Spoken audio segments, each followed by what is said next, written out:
Hello boss babes and bosses out there. So first of all, I would like to say thank you so much for subscribing and watching our videos because we already hit another milestone. We already have 10k subscribers on our YouTube channel. So thank you so much talaga for always supporting our content dito sa YouTube channel na to.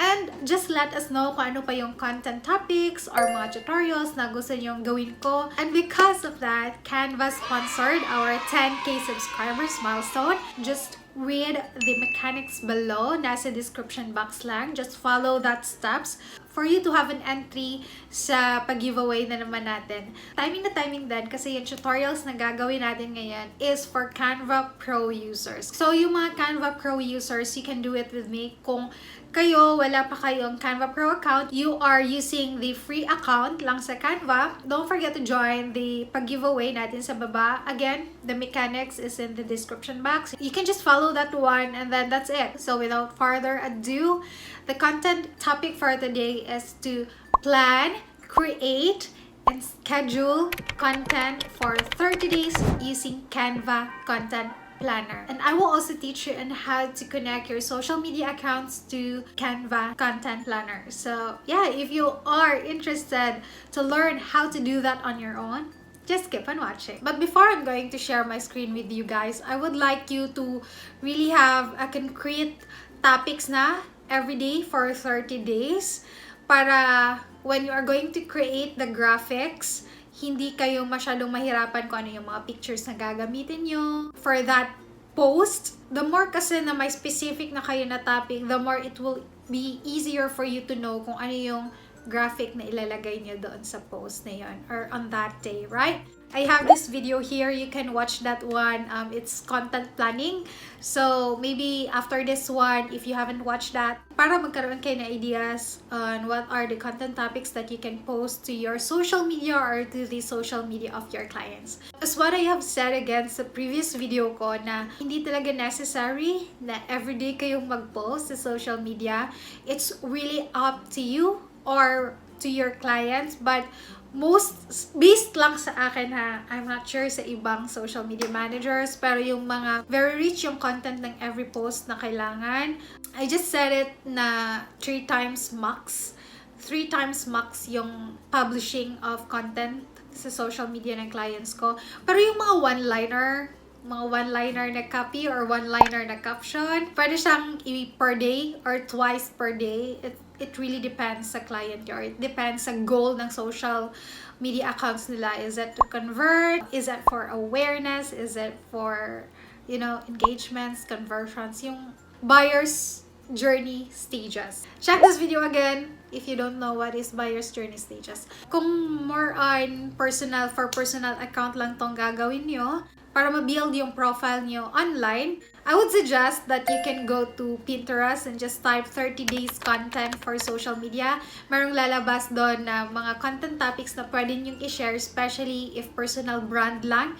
Hindi talaga siya for your client, bali for your own self lang siya. So marami doon. So, kung meron na kayong specific content topics na nasa isip nyo, or kung pwede ilagay nyo talaga siya sa spreadsheet, or sa Canva nyo, or sa Airtable nyo, yung based sa tutorials ko before, para magkaroon kayo ng idea kung ano yung mga graphics na ilalagay nyo. If yes, meron na, then you can follow this tutorial. Okay, so you are seeing my screen now and we are logged in here sa Pinterest account ko. You can log into your Pinterest account as well. What you're just going to do is you can click here para magkaroon tayo ng pina-abrupt na content topics for 30 days or 30 contents na gagawin natin for today. Just click here and then search for 30 days of content. Ayun, maraming lalabas na mga templates. So, you can just pick from there. Make sure na all pins ha, kasi sometimes nalalagay natin dito sa your pins or videos, people. Just make sure na nakaklik tong all pins. Tapos lalabas ito. Just choose the template that you like. For example naman, ayaw nyo ng pagkagawa ng mga templates and you want to make your own content topics for each day or for each content, you can also do that. But I'm just sharing to you kung ano yung pinakamadali na magkaroon ka ng topics for 30 days or for 30 contents. So, ayan, for example, this one. For the first day, why did you start your business? So, you will create a post and a graphic answering why did you start your business. Share a business, ask a question, post something educational. So, ayan, meron ding inspirational quote, 3 get to know me facts, offer a freebie. Meron ding ito, iba. Actually, you can also do this not just for Instagram. You can also do it or apply it sa ibang social media accounts nyo. That's one way that you can have a quick content na pwede nyo ma-share sa social media accounts nyo. So, you are already seeing my screen right now. And nakalagin na ako sa Canva account ko. So, for the step 0, kailangan yung kumuha ng content topics nyo for the 30 days. So, here, ito yung gagawin ko na sample natin or sample ko na gagawin for the 30 days content creation. I'm not really literally going to make all the content, but you will just use this video as a guide on how you are going to create the 30 days of content para sa social media accounts nyo or sa social media na mga clients nyo. Okay, so step 1, you are going to choose the templates para sa mga content nyo. Okay, so punta tayo dito sa presentations and click nyo lang tong see all. Kung hindi nyo makita dito yung presentation na template, you can just research presentation and then lalabas siya presentation. You just have to click it. Kung hindi nyo makita dito ha, it's up to you what template you are going to use. The reason why we are going to use presentation na template kasi when you are going to click it, marami na siyang slides or pages na pwede nyong kunin. Basically, the same lang yung designs, but naka-different layout siya. Here, I prefer mga minimalist type of content. So, I will just open a few. We can definitely change the color naman. For example, this one, pwede naman natin itong i-change yung color. So, ito yung sabi ko sa inyo, na in just one presentation, ang dami mo ng layout na pwede mong magamit para mas easier ka na mag-edit ng layout. You will just have to resize and reposition. Nakikita niyo dito, meron siyang 25 pages. Therefore, 25 na ganito. Click niyo lang yung 25. Makikita niyo lahat ng mga designs na pwede niyong ma-upload. So, ayun. So, yan yung gagawin natin. Balik, gawin natin siyang 30 kasi for 30 days. Magdidepend din kung ano yung template na gagamitin mo for day 1, day 2, day 3, day 4, day 5, day 6, and so on. Magdedepend siya kung ano yung content mo dito sa 30 days. So, for example, ito yung day 1, day 2, day 3, day 4, day 5. Pero titignan natin dapat kung saknong ba siya. So, for day 1, why did you start your business? So, my plan is maglalagay ako ng picture ng work from home and then one-liner or phrase about work from home, something. So, ayoko nito. Gusto ko yung ito na template. So, I will just have to drag it and put it here para maging number 1 siya. So, ito na yung day 1 ko na template. And then, the next one is share a business win. So, siguro ang plan ko nito is gagawa ako ng content na ilalagay ko yung testimonial ng client ko. We'll just have to move this one for my day 2. Again, this is day 1, day 2, day 3, and so on. Pag natapos ko na lahat until day 30, so for example, ito yung 30 na pages for the 30 content. And then, we will just have to go back. Click mo lang yung X. And then, next step is to resize. And then, depends ha kung saan mo siya ipopost. If sa Facebook ito, If sa Instagram, by the way, heads up lang, hindi tayo makaschedule ng content for Instagram dito sa Canva. Allowed lang nila LinkedIn, Facebook, and Twitter, Pinterest. So, ma-resize siya automatically for the Facebook.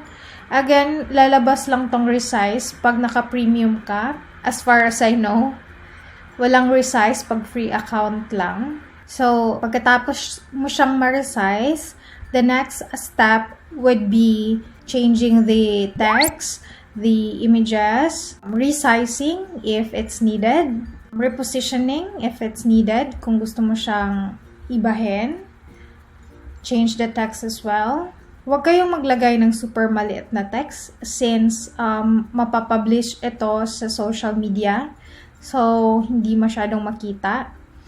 And then, yeah, don't worry muna sa caption kasi we will deal with that after matapos yung mga graphics.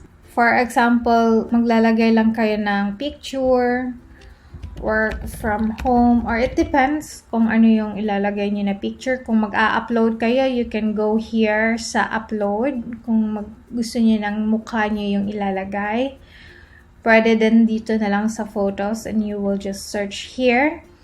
And then, if you want to change the text, just double click and then delete. And then, pwede na kayong mag-type. Then, you can also reposition it if you want. So, ayan, pumasok na siya. Actually, hindi talaga yan siya blurry. Pero I think it's because of my internet connection kaya naging blurry siya. Let's just double click it and make it something like this para makita lang yung text. And then, that's that. The next step, after nyo ma-change all the images, all the text na dapat na for that content, go to Content Planner. Just click Home. And then here, Content Planner. Guys, for the Content Planner, again, if you are just using free account, you cannot access this one. This is just for Canva Pro. So, just click the plus sign. Click mo yung plus sign sa February 1. And then, don't choose this one. Kasi yung mangyayari, pag dito ka magpipick, hindi mo na siya magagamit for February 2. So, we will really create a design. Tapos, post, Facebook post. Wait, let's go back. So, ang plan natin is to open this one. Make sure lagyan natin ng master, template, and then, ito yung D1 natin. Copy natin to. And then, paste. So, ito yung D1 natin. After that, we can schedule it here. Schedule. And then, make sure na nasa February 1 siya or kung anong date niyo siya gusto yan. No? Tapos, meron ding time. Usually, nagpo-post kami around 8 p.m. or 9 p.m. But it depends again sa audience nyo. Sa analytics nyo, makikita nyo kung saan doon yung pinaka-peak hours. This is Philippine Standard Time. So, usually, itong time kami always nagpo-post. Click ko lang yung done. And makikita nyo yung nag-change dito. Then, for the destination, dito natin ilagay. But if you need to connect pa, you just have to click here, page, or kung saan nyo siya gustong For example, gusto ko siyang i-connect sa Twitter ko. May mag-pop up lang yan. Ipapalagin ka sa Twitter mo. For example, then sa Facebook group, magpa-pop up lang lahat ng mga Facebook groups na kasali ka. And then you just have to select kung anong Facebook group.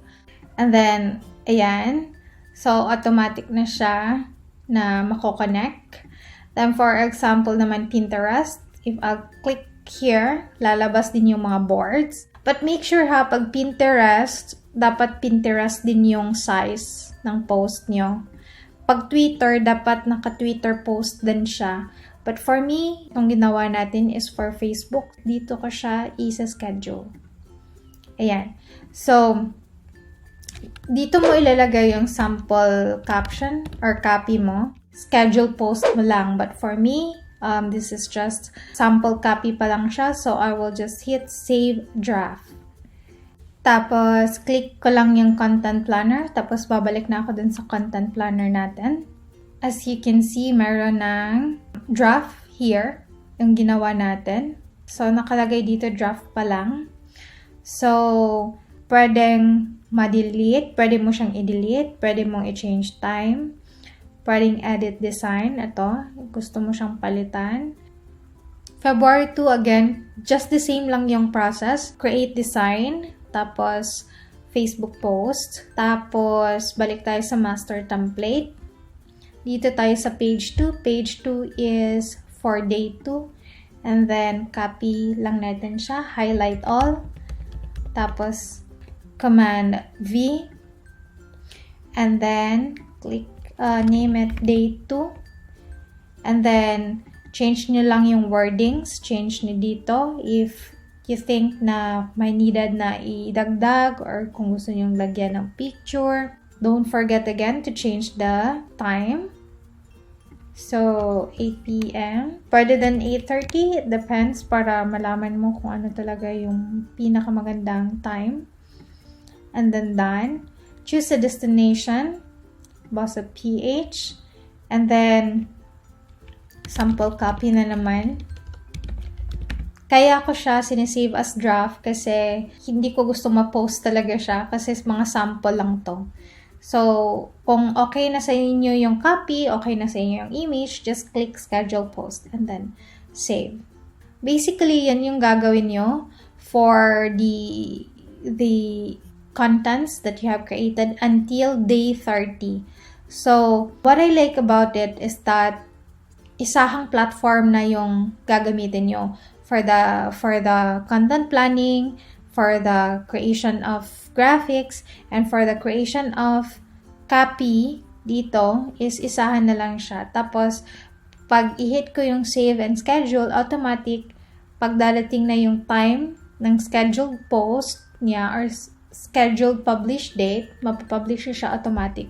So, it's very easy compared to ibang platforms like mga other scheduling apps like Hootsuite, Buffer, Facebook. Kasi gagawa ka pa ng content sa ibang platform or gagawa ka pa ng ibang graphics sa ibang platform. Unlike dito, parang all-in-one na siya. So, let's go back to Content Planner. Gusto ko talagang ipakita sa inyo para malaman nyo why gumagawa tayo ng day 1, day 2, day 3 instead of using the master template. Close na lang muna natin to. So, ayan. Gusto ko ipakita the reason why hindi natin to gagamitin at kinakopy lang natin siya sa ginagawa natin design. For example, let's choose a design. Tapos, gamitin natin yung master template. As you can see, if it's used, hindi na siya clickable. So, for example, ito yung gagamitin natin. Hindi na tayo gagawa nun ng day 1, day 2, day 3, and so on. We can use it though, pero sa next post natin, hindi na siya pwede. So, let's say this is for day 4, right? So, page 4 yung gagamitin natin. Okay. Done. Okay, so, sample copy, tapos save draft. Tignan nyo, sa susunod natin na schedule, hindi na natin magagamit si master template. So, click natin, tapos choose a design. Ayun, hindi na natin magagamit si master template. So, that's the reason why we have to create new design here. Create a new design. Tapos, yung the same na size. Lagyan lang natin ng day 5. Tapos, punta tayo sa day 5. Just a tip lang, guys huwag kayong maglagay ng super maliliit na mga content dito sa social media na mga post kasi malamang hindi siya ganoon ka clear. Tapos, copy here. Then, save draft lang natin kasi hindi pa siya final. Pag na-final na, dyan yun na siya i-schedule. And then, that's it. You will just have to do it until matapos yung 30 days content creation. But, as you can see, it's very easy na kasi all-in-one na siya lahat. And, yeah, after that one, automatic na yan siya ma-upload doon sa social media na pinili nyo. For example naman, kung gusto nyo talagang ma-post din siya sa ibang platform, you can just click that one and then make a copy and resize kung anong size na gusto nyo. And then, for example, ilagay natin siya sa Twitter. Ito na yung Twitter size ng image. So,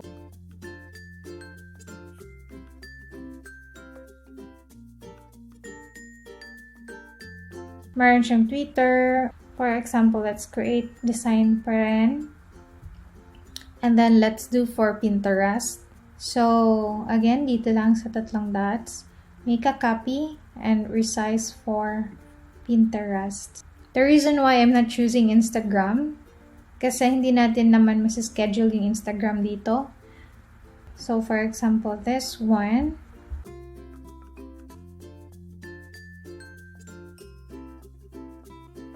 Tapos, schedule. Tapos, mamimili tayo ng board. February 1, 8 p.m. Good. So, schedule naman natin sa Pinterest. Dito sa mood board, sample, just a sample. Kung wala dyan na gusto mo, you can go ahead sa Pinterest mo and create a new board. And then, link. And then, save draft. So, ito yung mangyayari. So, madali lang siya. Especially if kung gusto mo talagang magkaiba yung mga sizes when it comes to creating content sa iba't ibang social media platform. Click and then make a copy and then resize for LinkedIn post. And then ito. Again, you just have to resize, reposition the content para maging sakto siya sa new size niya.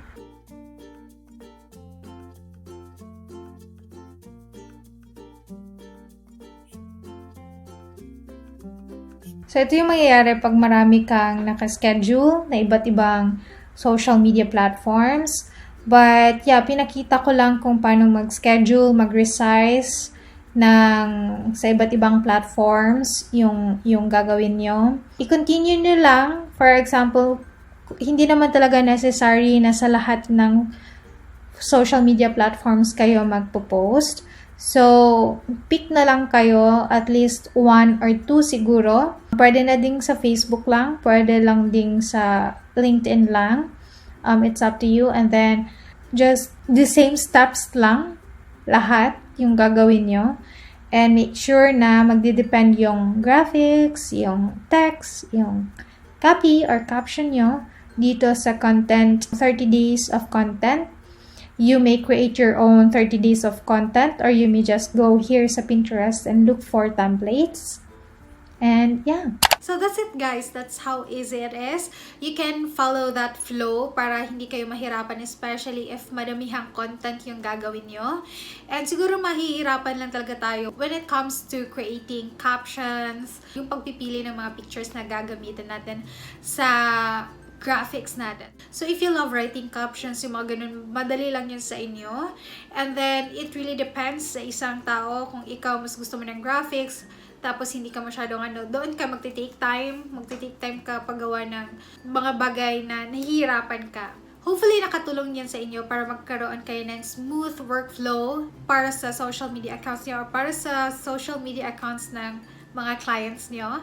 And again, if you still don't have a Canva Pro account, don't forget to join the giveaway. Check nyo lang sa baba yung mechanics. And then, yeah, that's it. But before I'm going to end this video, I would like to share the works of my boss babes and bosses inside my group. Check this out.